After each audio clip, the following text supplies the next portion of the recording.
Okay, now today I've got a double review for you. So a double O review if you like, because I'll be combining two of my greatest loves. I'll be talking about Ian Fleming's Casino Royale, which was the first novel in the James Bond sequence. And if you haven't read this book, then you're in for quite an eye-opening, because this is actually the blueprint of 007 James Bond, and we'll be going through that. And I'll also be doing a review of Label 5 blended Scotch whisky. So what's not to love? James Bond and whisky. So stay tuned and enjoy.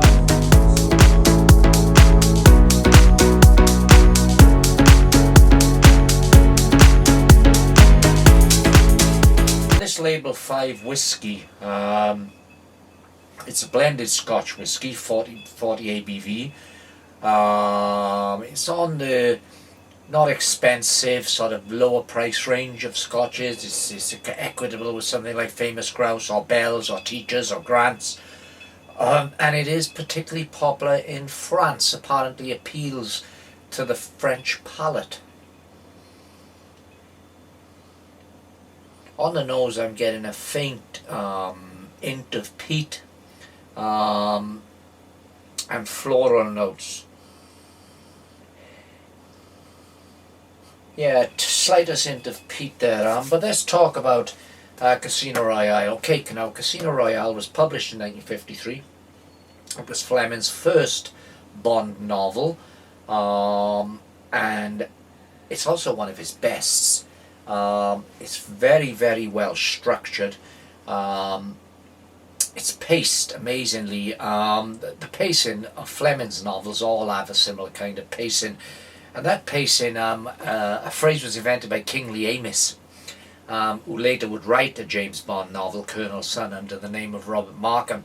He, in his book, I think it was called The James Bond Dossier, called Fleming's writing style this pacey, rushing, headlong, like a horse galloping, you know, that writing style he called the Fleming sweep.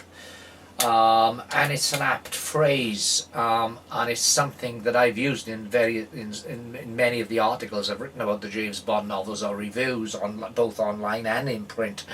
So yes, the Fleming sweep, which is something which is common across all of the Fleming novels. Now this novel, Casino Royale, Fleming's first novel, is probably the novel that I've read more times than any other, maybe with the exception of Huckleberry Finn by Mark Twain. I got obsessed with the James Bond novels when I was a youngster. I loved the films, I grew up with the films. Roger Moore was my Bond, because that was my age group, you know, so Roger Moore. I remember the first Bond film I saw in the cinema, and I saw it multiple times, was Moonraker, which is, these days looking back on it, and I haven't seen all of the other movies, I can say it's a little camp, a little corny, and perhaps a step too far for the character. But at the time, as what would I have been when Moonraker came out? I think I would have been 12-year-old. It was amazing. It was the most exciting thing I'd ever seen. It was showing it. We used to, back in those days, very few people went abroad for holidays, and we went to one of the Butlins camps, and I don't know what Butlins is like now, but back then you paid your holiday fee and everything on site was free, and there was a cinema there on site, and of course it was free entry if you were a guest of Butlins. And I must have saw Moonraker every single day of that holiday. We probably went on holidays for 10 days, and I saw the film 10 days on the run. So that was my first introduction to James Bond.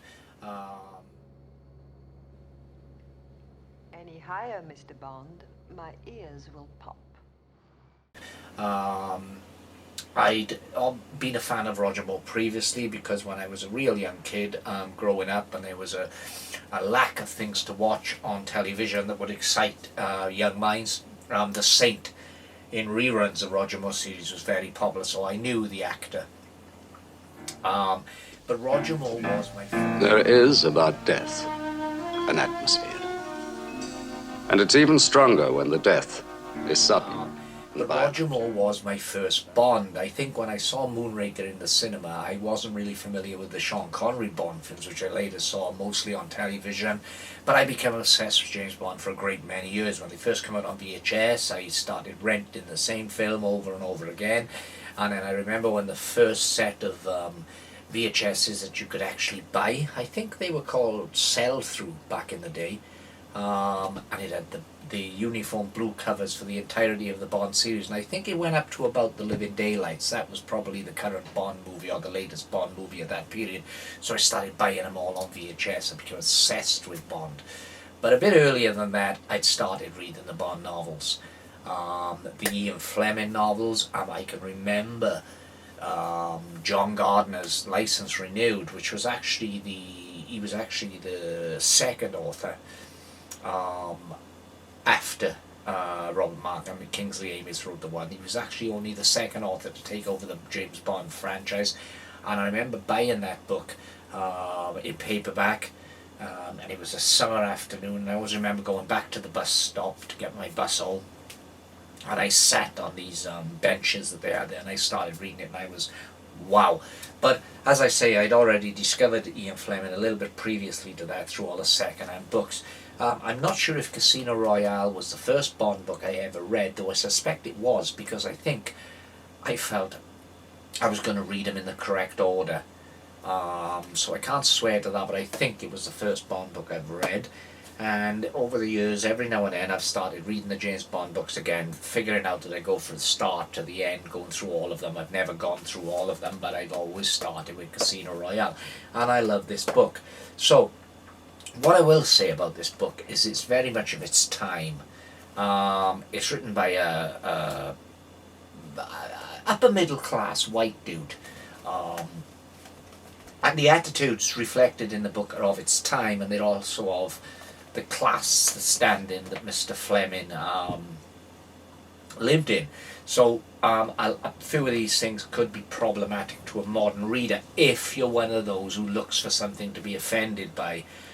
Because the James Bond character in here is very much a misogynist, and his misogynistic views are presented throughout the book. Although later in the book, when this shameless misogynist actually falls in love with the character Vesper Lind, he mellows, and there's a lot to that. I read this, the recent reading of this the last few days. I've read on my Kindle. I haven't used the paperback version.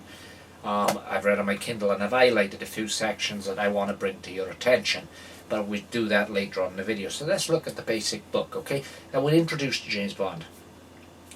Fleming, it's no secret, as always, when he was interviewed rather, presented James Bond as the man, the type of man he would have liked to have been. Warm-blooded, heterosexual adults, you know, in beds and railway trains and aeroplanes. They're not meant for schoolboys. A kind of a wish fulfillment character, and that worked right across the board, because when the James Bond phenomenon exploded in the mid-60s, with Goldfinger probably being the film that actually started the James Bond craze. I mean, the previous two movies, From Russia with Love and Dr. No, had been highly successful, but Goldfinger was the one that pushed Bond into the stratosphere. So it's really interesting, but I think the wish fulfillment, which was undoubtedly a part of Fleming's own wish fulfillment, which was undoubtedly a part of the creation of James Bond, because when Fleming wrote the first James Bond novel at his home in Jamaica, which he called Goldeneye, when he wrote this first novel, he was on eve of getting married. And he had all those bachelor worries about how his life would change when he'd actually... But the point I wish to make is that if you decide to become a professional writer, you must, broadly speaking, decide whether you wish to write for fame, for pleasure, or for money. I write unashamedly for pleasure and money. I also... paid the knot, so it's interesting to actually think of it that Bond, or the character of Bond, was in a way this fanciful image of the perfect man that Fleming felt that he could have been, and was thrown away maybe with getting married. Anyway, back to the label 5. Let's take it to the palate.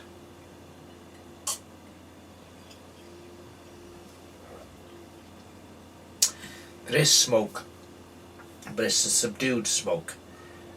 It's not front forward the smoke, but it's there. Maybe a little dialed down from, say, the smoke you'd get in something basic like Johnny Walker Red, but it is there. There's some honey sweetness on the finish. I think sweetness is the overriding thing about this whiskey.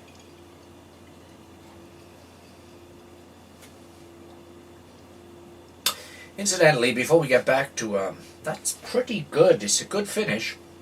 Before we get back to talking about Casino Royale, I downloaded a little snippet from the internet the other day because there's a bit of news related to Amazon.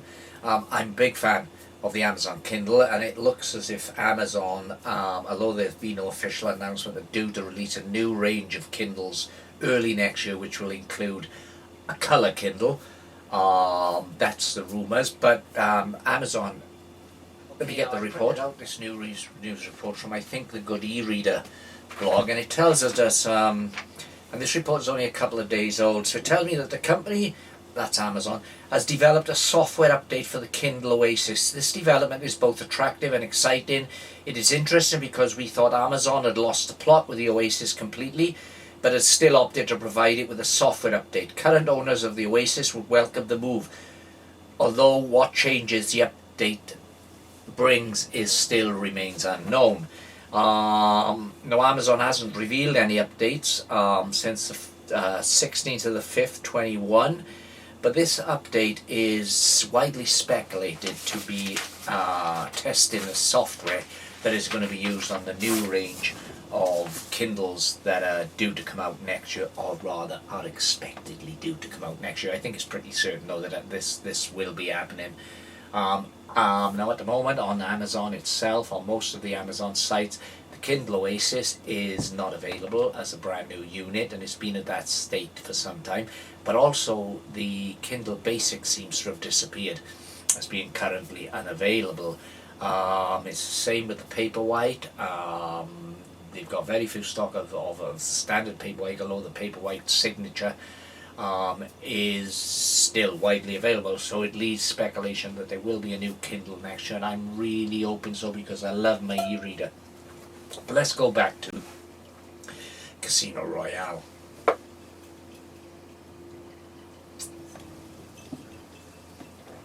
Label 5 really is a decent Scotch, blended Scotch whiskey.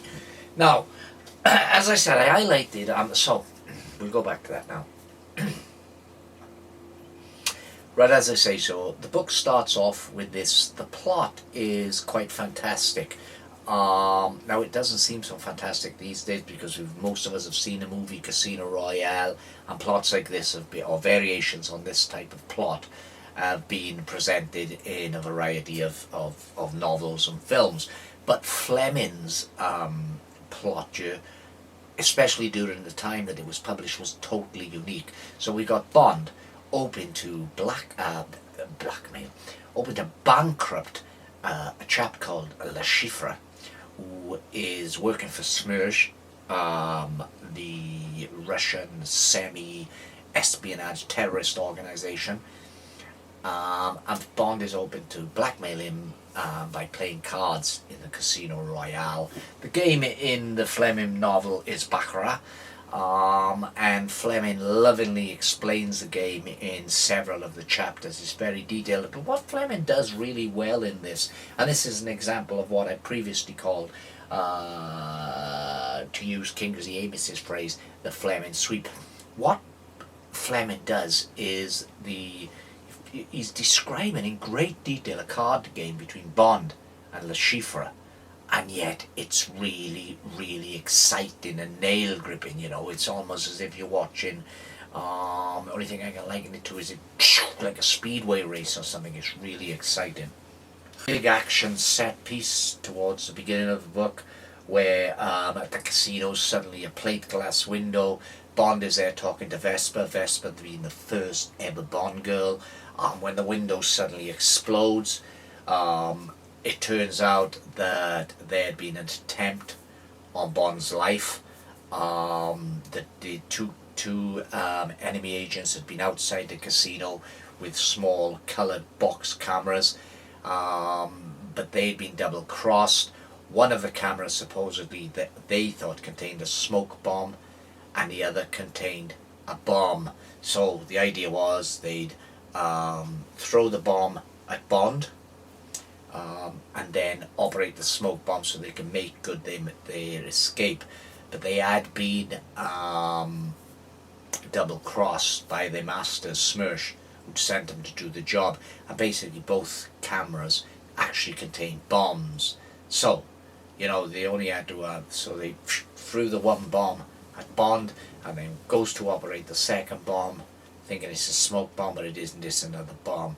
But what happens, they think that what they will do is they'll set off the smoke bomb first, and then throw the bomb from within the smoke, concealing them. But as they've been double crossed, the one of them presses the supposedly smoke bomb, which turns out to be a bomb. It triggers a massive explosion, sets the other camera bomb off, both dead. Blood, guts, sinew everywhere. This is just a really cool scene early on in the book. I know this Label 5 is a pretty decent whiskey. Now, I drink a fair amount of blended Scotch whiskey. I drink all kinds. I do drink single malts, but I feel that for the largest part, all the press and all the bump that single malts get is basically selling a myth. I don't think that single malts have to be necessarily better than a blended Scotch. They are sometimes. There are some fantastic single malts in there, but there are also some fantastic blends. Now, Label 5, I think, is a little grain heavy.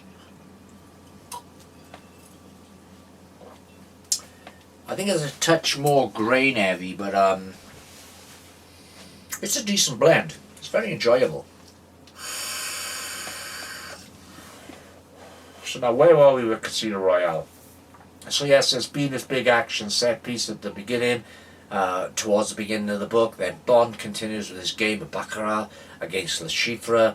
Bond loses the last of his money, and he's absolutely devastated just when he thinks he's on a breakthrough, and he's totally depressed. He doesn't know what to do. He goes to the bar, but then next thing he's handed with some money, thanks to Felix Leiter. And this, of course, being the first appearance of Bond, is also the first appearance of Felix Leiter, the CIA man who would become one of Bond's closest friends. And in the next novel, in the novel sequence with Live and Let Die, Leiter would suffer a massive trauma when he lost a leg and an arm in a shark attack. But that's getting ahead of ourselves. So Bond's friendship between Leiter and himself and Leiter is depicted in this book, because in this book, when Bond first meets Leiter, he doesn't know him. There's no history between them. Bond is introduced to Leiter by a French agent, of course, who played a part in a few of the films. I think Mathis is in For Your Eyes Only, isn't he? I don't want to go on too much because I may be misremembering things, but anyway, Bond is introduced to Leiter by Mathis.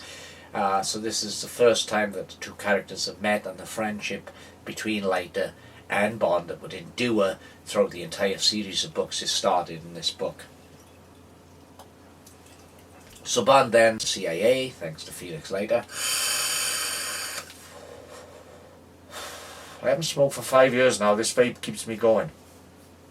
And Bond eventually wins. His mission is accomplished. Then the book sort of settles down, and it takes a different turn. Because you see Bond now talking to Vesper. Vesper is called outside the hotel lobby by because she's got a message from she believes is Mathis, but she goes outside and she's kidnapped. Bond then, of course, is annoyed because he thinks, why do they have to send women on these cases? As I say, there's a lot of misogyny in this. They just get in the way. But Bond has started developing feelings. Genuine feelings for Vesper, and so he goes in pursuit, which means Bond is captured by Le Chiffre, and this is where we get an absolutely tremendously horrific torture scene. If you've seen the movie I was born in London. Casino Royale. you went to Eton. I believe your main distinction there was in athletics. Yes, it was. I'm afraid I wasn't terribly good at my books. Victor Ludorum twice and public schools hurdles. And then Sandhurst? Yes, I went to Sandhurst with the idea of going into the army and into the Black Watch, incidentally. If you've seen the movie Casino Royale with Daniel Craig and you're watching it and you see that torture scene, now that's bad enough. This is worse. This is worse. Bond is, of course, stripped naked, tied up to a chair. The bottom of the chair is missing, so his bulges, his balls are hanging down through the hole in the middle of the chair, and Le Chiffre is sitting opposite him, coldly, calmly. He starts questioning 007. 007 doesn't give the answer that Le Chiffre feels that he wants, and so with the carpet sweeper, straight up, oh my God. You can feel her just describing it. Now the scene was bad enough in the movie Casino Royale with Daniel Craig, but in the book it is 10 times worse. So after that scene is over, and Le Chiffre is killed by Smersh operatives who have been sent out to sort him out because he siphoned money off from the Smersh funds in order to bankroll his card playing. He's lost all this money anyway. He's shot.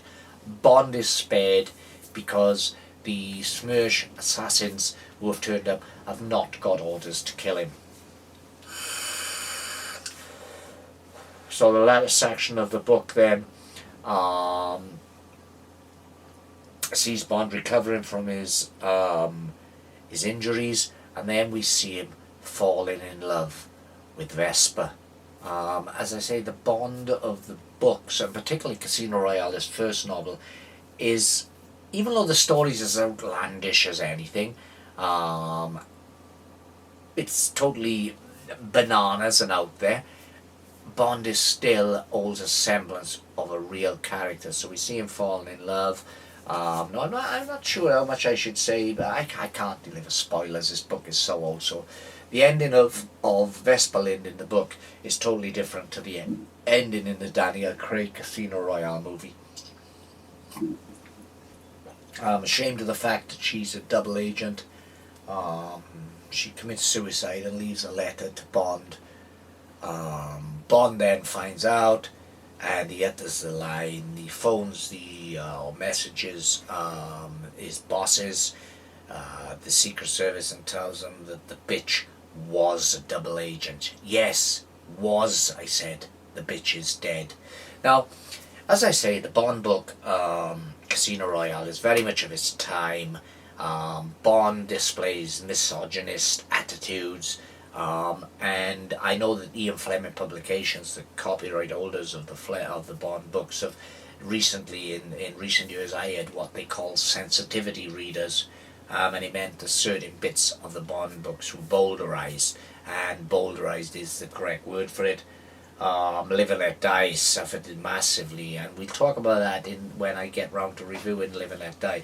But as I said, I read Casino Royale on my Kindle, and I made several annotations in the book. You can do that with the Kindle, and I love that, because I knew I'd be doing this review, and I just wanted to bring these sections to your attention. But as I say, you've got to remember that it was written during a period, and the novel is very much of its time.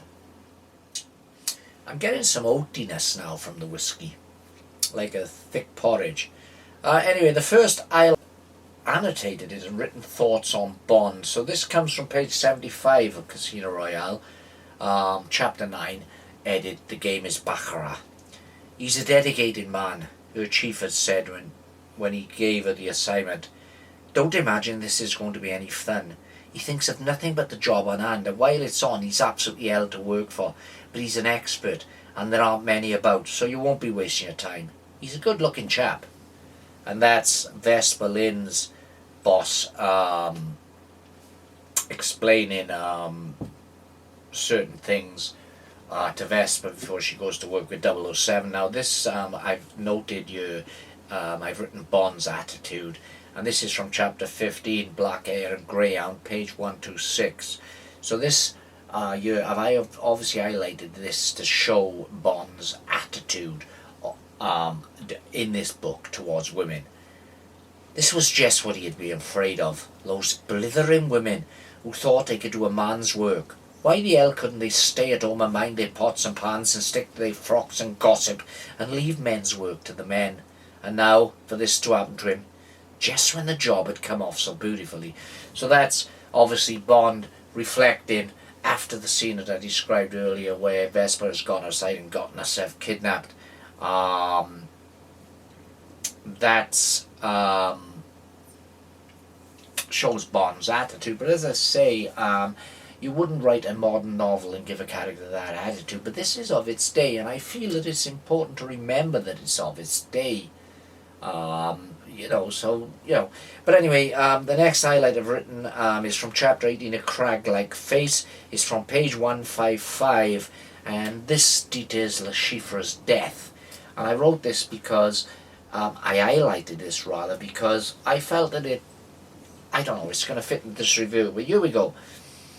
So this is Le Chiffre's death, as explained in chapter 18. There was a sharp foot, no louder than a bubble of air escaping from a tube of toothpaste, no other noise at all, as suddenly Le Chiffre had grown another eye, a third eye on a level with the other two, right where the thick nose started, just below the forehead. It was a small black eye, without eyelashes or eyebrow. A couple of little bits I thought I'd highlight to explain in this review. A peat on the finish as well, and a kind of florally sweet honey. It's a decent whiskey. Label 5, as you can see, I've kind of polished off most of the bottle this week. Label 5, classic blended Scotch whiskey, matured in oak casks. An elegant and smooth blend. Well, you won't get to argument from me, but there. Now, this next part I've highlighted for you is where Bond is being reflective towards the end of the book. Vesper's dead, and Bond is questioning the worth of his existence. He's questioning his 00 status. He's questioning who he is. And I'll read this to you here. For those 2 jobs, I was awarded a 00 number in the service. Felt pretty clever, and got a reputation for being good and tough. A 00 number in our service means you've had to kill a chap in cold blood in the course of some job. And that's very interesting, because that is Bond questioning his 00 status, questioning, the worth of the job he does. So I would say that, let's suck on me vape to feed my nicotine addiction, but at least I'm not smoking. Take another sip of this wonderful Label 5 Scotch blended whiskey. I would give this full marks. There's nothing wrong with it. It's milder than any of the Johnny Walker range, and it's lighter in smoke. I think it's on a par with some of the White and Mackay or even Bell's. It's a damn decent whiskey. But let's go back to Casino Royale. Fleming's first book. It was the birth of James Bond. It is absolutely fantastic. This is this type of Bond character will be a total surprise to you if you're only familiar with the movies. I don't know if I'd say this is Fleming's best Bond novel. I think that on this time going through rereading the entire series, because I do intend to do that, and also go on to the continuation novels by the like of Raymond Benson, John Gardner, Sebastian Faulks, Anthony Horowitz, all that. But I don't know if this is Fleming's best Bond novel, although I did for a long time think that it was Fleming's best novel, mainly because, yes, it's fantastic, yes, it's over the top, but it's far more realistic than maybe any of the other Bond novels, with the possible exception of The Spy Who Loved Me. That novel may be on an equality in the realism stage, but Ian Fleming, Casino Royale, a fantastic Bond novel. I've got a big announcement to make on this channel too regarding James Bond and something that I'm working on, but that'll be a couple of videos down the road. But the next James Bond reviews I will do, I'm not going to read the novels in order this time. I've just started reading on my Kindle because it was a very good price on Amazon. It's called the Spectre Trilogy. So this actually features 3 of the later Bond books.